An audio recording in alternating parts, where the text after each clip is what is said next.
कुछ लोग घर परिवार में फंसे हुए वो सोचते हैं कि हम इसको छोड़ करके भाग जाए तो समर्पण हो जाएगा। ये समर्पण की वस्तुएं ये नहीं है।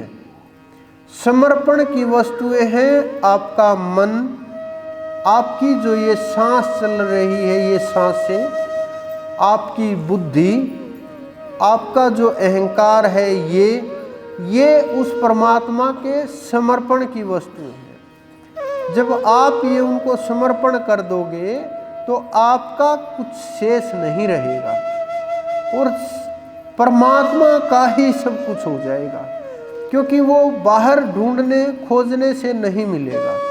आप कहीं भी चले जाओ, किसी भी स्थान के ऊपर चले जाओ, कितना भी दौड़ धूप करते रहो, हाथ पैर मारते रहो, लेकिन बिना क्रिया के, बिना ध्यान के, बिना सुरत शब्द योग के, बिना साधना के, बिना समर्पण के, बिना उसके नाम के ऊपर बैठे जागृत नहीं हो पाएगा जीव। और जब तक ये जीव जागृत नहीं होगा तो ये मत समझना कि बिना जागृति के कल्याण हो जाएगा, बिल्कुल भी नहीं हो सकता, क्योंकि ज्ञान के बिना जीवन की मुक्ति नहीं हो सकती। और ज्ञान आप समझो पुस्तकों से मिल जाएगा, वेदों से मिल जाएगा, उपनिषदों से मिल जाएगा, नहीं मिलेगा। ज्ञान उसको बोलते हैं जो आपके अंदर है, जो खोजने से मिलेगा, जो जितना आपका अहंकार समाप्त होता चला जाएगा, जितने आपकी पकड़ इस शरीर और संसार से दूर होती चली जाएगी, उतने ही आप अपनी आत्मा के करीब हो जाओगे। जितना आत्मा के नजदीक जाओगे उतना ही आप स्वयं की खोज में हो, उतना ही आप अपने नजदीक हो। जितना समय आपने ध्यान में दिया, जितना समय आपने सुमरण में दिया, जितना समय आप समाधि में रहे, कुछ लोग तो ऐसे हैं बैठते हैं बस हो गई खुजली शुरू। कुछ लोग ऐसे हैं कि कहीं भी ध्यान में बैठे तब भी निंद्रा का प्रभाव हो गया। कुछ लोग ऐसे हैं कि जो बैठे भी शरीर भी स्वस्थ है, आलसी इतने हैं, 10 मिनट आधा घंटा बैठे ये महसूस होगा नहीं, अब तो पैर सीधे करो, लेट जाओ, सो जाओ, यही श्रेष्ठ है। कुछ लोग ऐसे हैं जो प्रयास भी करते हैं, लेटते भी नहीं, बैठे भी हैं, हठ योग से मन को रोकने की कोशिश करते हैं। तो उस हठ योग से अगर मन को रोकने की कोशिश करेंगे तो वो मन नहीं रुकेगा, क्योंकि मन अलग वस्तु है, आप अलग वस्तु हैं। विचार और संकल्प ये अलग खेल है। जब अंतःकरण चतुष्टक को समझ जाओगे तो आपको इन विचारों से बाहर निकलना आ जाएगा। जब विचारों से बाहर निकल जाओगे, सांस के ऊपर पकड़ हो जाएगी, क्योंकि पीछे जो हमारे ऋषि मुनि होते थे, हाथ के ऊपर या किसी पत्थर के ऊपर आटा रखा, मिट्टी रखी या और कुछ रखा, वो नाक के नीचे ऐसे कर देते थे, बोलते थे सांस लेते रहो पूरा दिन। एक लड़के को खड़ा कर देते आगे, उसको किसको उड़ना नहीं चाहिए, ये हिलना नहीं चाहिए, कि सांस इतनी पकड़ में हो जाए, इतना धीरे धीरे चलने लगे और अंदर गहराई तक इतना जाए, धीरे से इतना गहराई में जाए कि नाभि से टकराए जा करके। जब ये नाभि से टकराएगा तो ये मत समझो कि आपका शरीर या रोग, कष्ट या परेशानियां शेष रह जाएंगी, हो ही नहीं सकता, क्योंकि इतनी पकड़ मजबूत हो जाएगी, आपकी आयु अपने आप ही लंबी होना शुरू हो जाएगी। क्योंकि योगियों का ये रहस्य है कि किस प्रकार से सांसों के ऊपर पकड़ की जाए। जितनी हमारी सांसों के ऊपर पकड़ होगी आयु और शरीर उसी प्रकार से प्रभाव करेगा और उसी के अनुसार आपने देखा होगा हमारे जो ऋषि मुनि हैं, संत महात्मा हैं, पहाड़ों के अंदर तपस्या करते हैं। कि वो पहाड़ों के अंदर क्यों जाते हैं?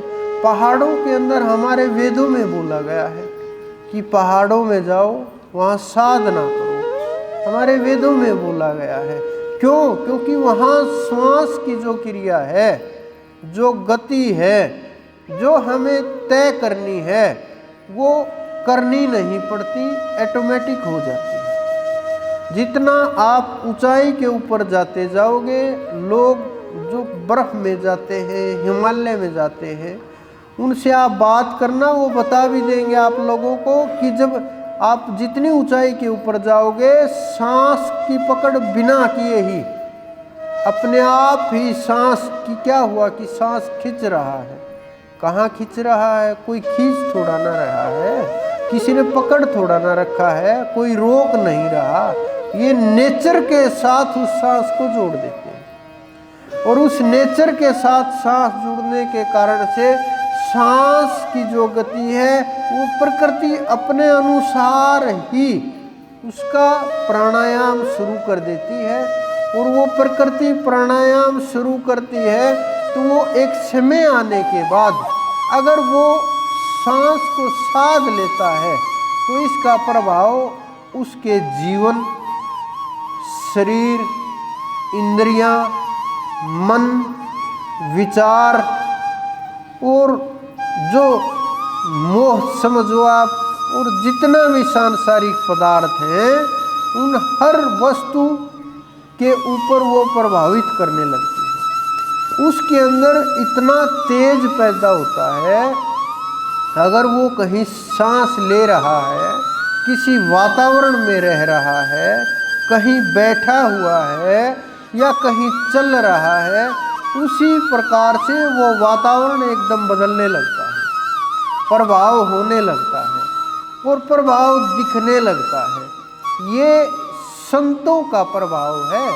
ये श्वासों का प्रभाव है, ये तेज का प्रभाव है। जब आप ये करने लगेंगे तो आपको ये नहीं सोचना पड़ेगा मेरा मन लगाना है नहीं लगाना, हटाना है नहीं हटाना।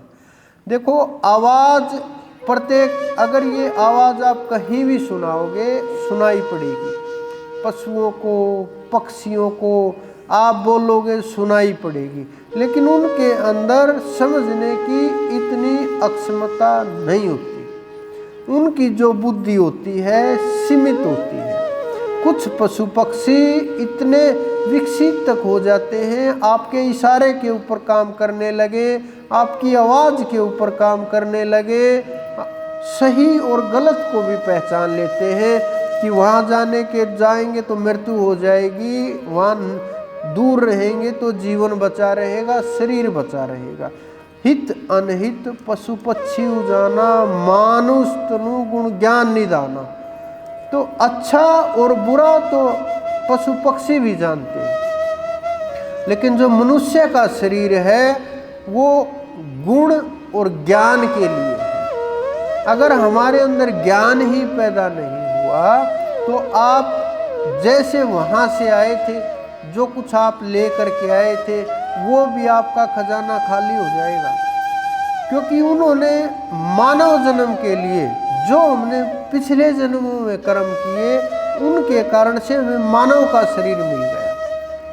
लेकिन अगर हमने इस जन्म में उस परमात्मा को पा लिया, क्योंकि आप लोगों के पास मौका भी है, समय भी है, परिस्थिति भी है, रास्ता दिखाने वाले भी हैं, चलाने वाले भी हैं, पहुंचाने वाले भी हैं और उसके दरबार में ले करके हाथ पकड़ के ले जाने वाले भी हैं।